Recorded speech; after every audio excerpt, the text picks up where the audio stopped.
الحمد لله رب العالمين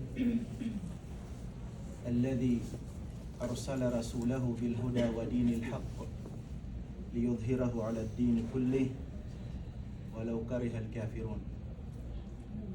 أصلي وأسلم وأبارك على أشرف الأنبياء وإمام المرسلين محمد بن عبد الله رسول الله صلى الله عليه وعلى آله وصحبه ومن والاه.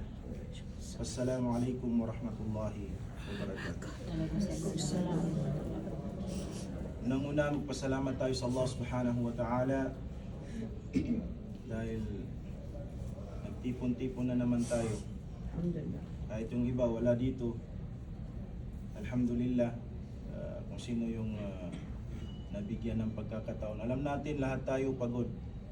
Yung iba nagkakasakit na. Pero sinisikap pa rin natin gumawa ng maraming pagsamba sa Allah subhanahu wa ta'ala. Itong ginagawa natin na ito, lahat tayo nagsusumikap na pumunta dito, makinig ng mga Islamic lecture, pupunta sa Masjid al-Haram, papasyal sa mga lugar na kung saan kabilang o parte sa pananampalatayang Islam, pagkilala sa mga sagradong lugar na kung saan parte sa ating pananampalatayang Islam. Tulad kahapon, napagod din tayo sa pagbisita sa mga lugar na kung saan naging parte na mga lugar sa buhay ng mahal na propeta Muhammad sallallahu alaihi wasallam.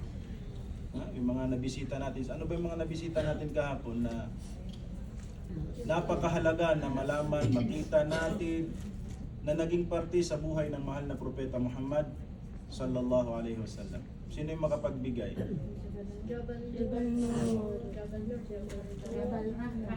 Oh.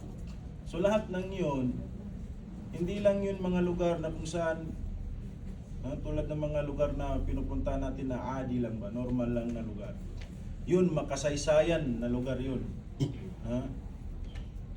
Historical na mga lugar na kung saan malaking parte sa pananampalatayang Islam. Dahil yung mga lugar na yun, pinuntahan ng mahal na propeta Muhammad sallallahu alaihi wasallam.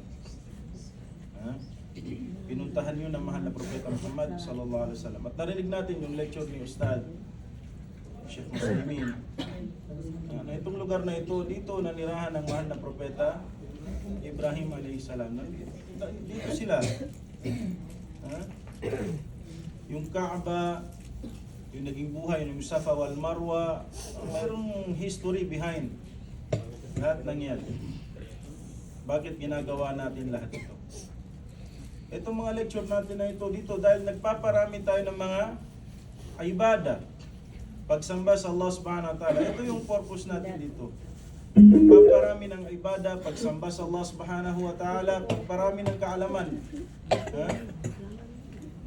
Nakikinig tayo, sinisikap natin na makinig tayo dahil para madagdagan yung kaalaman natin sa pananampalatayang Islam. Dahil ito yung pundasyon, ito yung foundation ng Islam.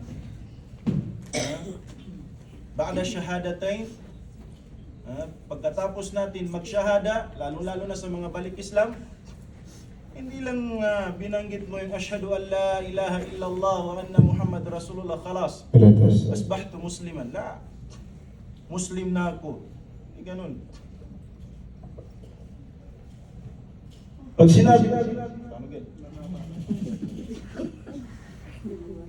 sinabi mo na sa mga kapatid natin na mga atras na ako. Ayaw ko pa naman umatras, Ustad.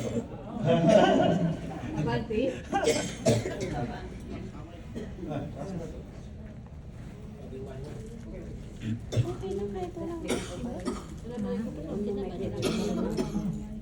So, yun, lahat tayo, nagsisikap tayo na gumawa ng mga ibada, pagsamba sa Allah subhanahu wa ta'ala. So, etong pakikinig natin ng mga lecture, tulad kanina, ay isa yun sa way na madagdagan ang ating kaalaman patungkol sa pananampalatayang Islam.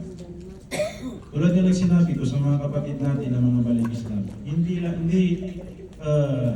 ba'da shahada, after ng shahada, ang pinakamainam na gawin ng isang taong pumasok na, yumakap na, nag-embrace na sa Islam ay ang dagdagan ng kanyang kaalaman patungkol dito. Ha? Kasi, tulad halimbawa, ba'da shahadatain, naintindihan mo nga, na-explain sa'yo ng Ustad. Ustad, ano ibig sabihin ng shahadatain? Ang pagsasaksi na walang ibang Diyos na dapat sambahin sa katotohanan maliban ng Allah subhanahu wa ta'ala. At pagsasaksi na si Propeta Muhammad sallallahu alaihi wasallam ang kanyang huling sugo. So, pagkatapos ng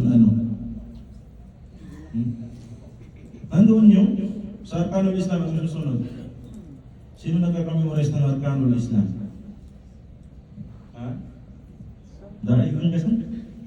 Daig. Malaki. So, after doon ay ang as-salah. As-salah, di ba?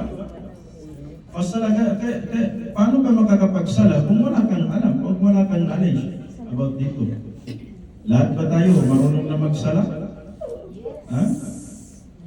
Marunong na ba? Alhamdulillah. So yun, knowledge. Paano ka magdasal? Paano ka magbigay kasunod? Paano ka magbigay ng zakat? Ha? Merong mga kaalaman. Dapat alam mo kung paano magsaka sa pananim, paano magsaka sa hayop, paano magsaka sa negosyo. So pinag-aaralan yan. Kinakailangan na malaman natin. Sa Ramadan, pinag-aaralan din natin yung Ramadan, di ba? Anong iniingatan natin? Gusto natin malaman ano yung mga sunna sa Ramadan, ano yung mga dapat gawin, ano yung mga dapat iwasan na masira yung Ramadan at pagpahayunan natin, di ba? Dapat natin alamin yan. Ganon din sa pagka-Hajj. Kahit nga umrah nga lang, di ba? Pinag-istadiyan natin. Pinag-istadiyan natin. Kasi kailangan talaga yung kaalaman patungkol sa pananampalatayang Islam. Hindi sapat yung shahada lang, okay na. Kaya nga kami, si Ustad Nuraisa, sinisikap nila, nagsisikap sila na kahit pa paano makashare. Kasi darating ang araw sa kabilang buhay, tatanong naman lahat ito sa atin. Lahat tayo tatanungin. Sabi ng Allah subhanahu wa ta'ala sa banal na Quran, wa amma bi ni'mati rabbika fahaddith. Sabi ng Allah subhanahu wa ta'ala, sabi ng Allah subhanahu wa ta'ala, wala tus'alunna yawma idhin 'anil na'im. Wala tus'alunna yawma idhin 'anil na'im.